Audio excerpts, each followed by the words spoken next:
विष्णु भगवान की कथाएं। यहाँ शिव और विष्णु के बारे में पौराणिक कथाओं से तीन दिलचस्प कहानियां पेश हैं। जब शिव का घर विष्णु ने ले लिया, जब विष्णु ने शिव को मुश्किल से बचाया और अंत में विष्णु की शिव भक्ति की एक दिल को छू लेने वाली कहानी। क्या आप बद्रीनाथ की कहानी जानते हैं? यह वो जगह है जहाँ शिव और पार्वती रहते थे। यह उनका घर था। एक दिन नारायण यानी विष्णु के पास नारद गए और बोले, आप मानवता के लिए एक खराब मिसाल हैं। आप हर समय शेषनाग के ऊपर लेटे रहते हैं। आपकी पत्नी लक्ष्मी हमेशा आपकी सेवा में लगी रहती हैं और आपको लाड़ करती रहती हैं। इस ग्रह के अन्य प्राणियों के लिए आप अच्छी मिसाल नहीं बन पा रहे हैं। आपको सृष्टि के सभी जीवों के लिए कुछ अर्थपूर्ण कार्य करना चाहिए। इस आलोचना से बचने और साथ ही अपने उत्थान के लिए भगवान को भी ऐसा करना पड़ता है। विष्णु तप और साधना करने के लिए सही स्थान की तलाश में नीचे हिमालय तक आए।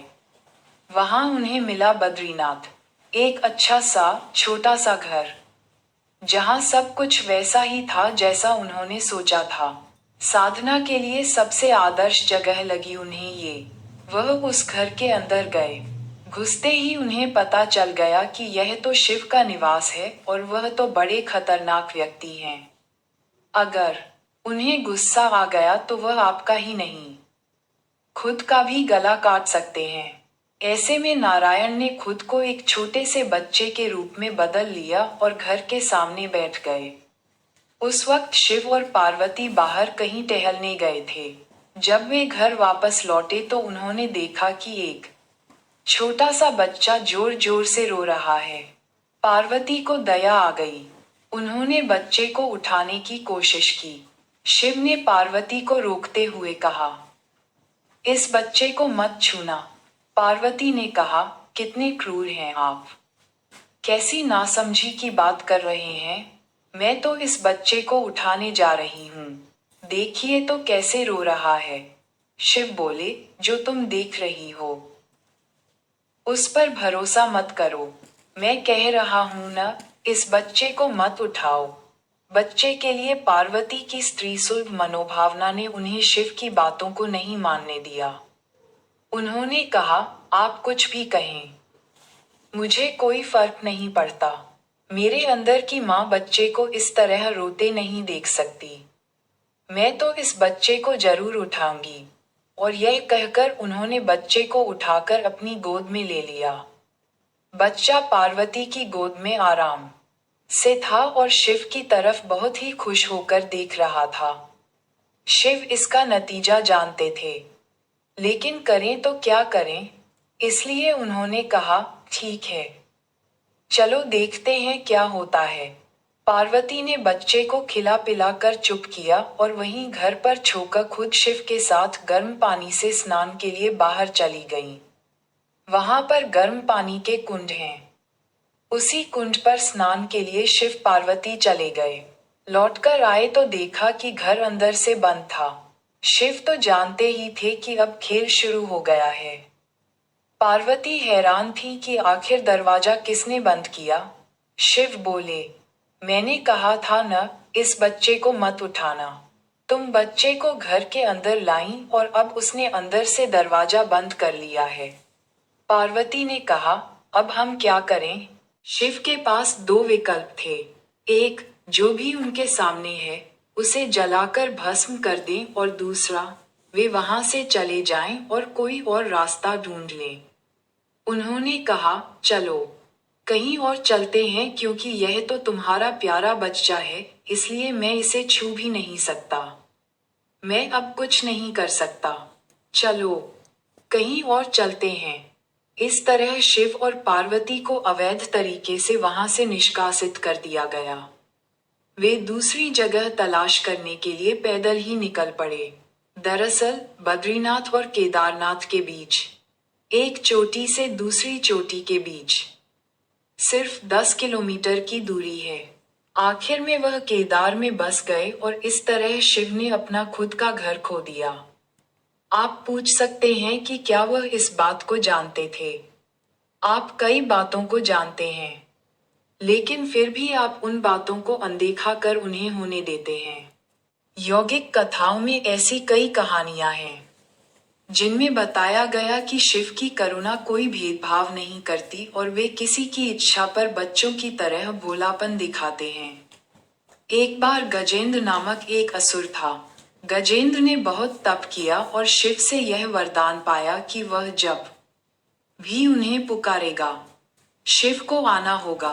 त्रिलोकों के सदा शरारती ऋषि नारद ने देखा कि गजेंद्र हर छोटी छोटी बात के लिए शिव को पुकार लेता था, तो उन्होंने गजेंद्र के साथ एक चाल चली।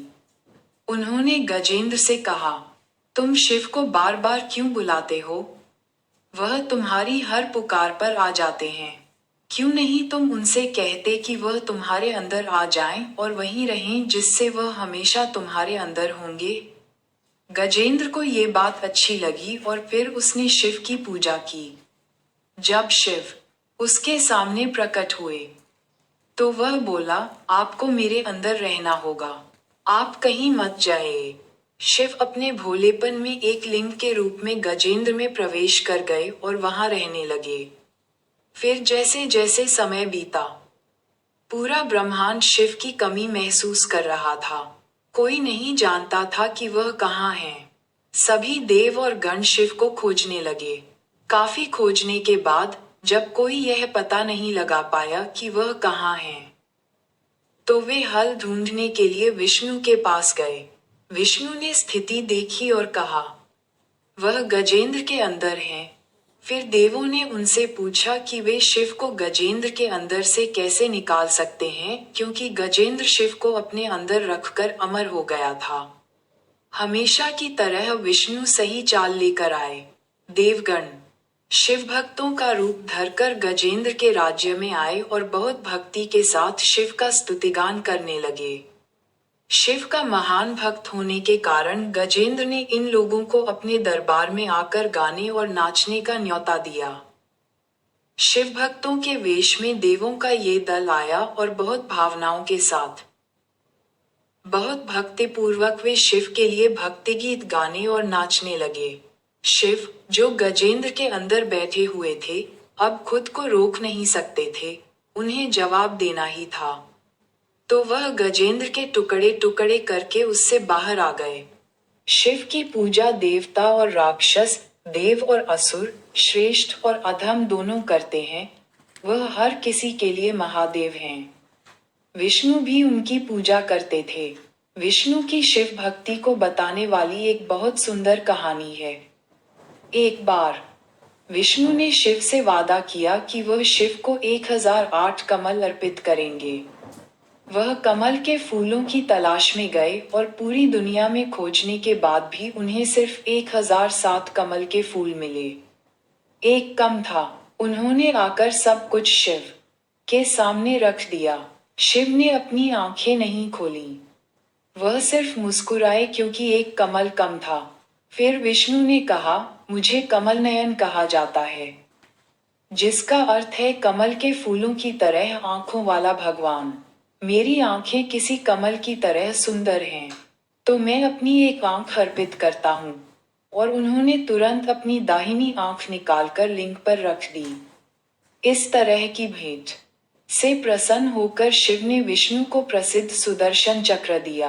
प्लीज मेरे चैनल को सब्सक्राइब करें, लाइक करें और विष्णु भगवान की जय जरूर लिखें।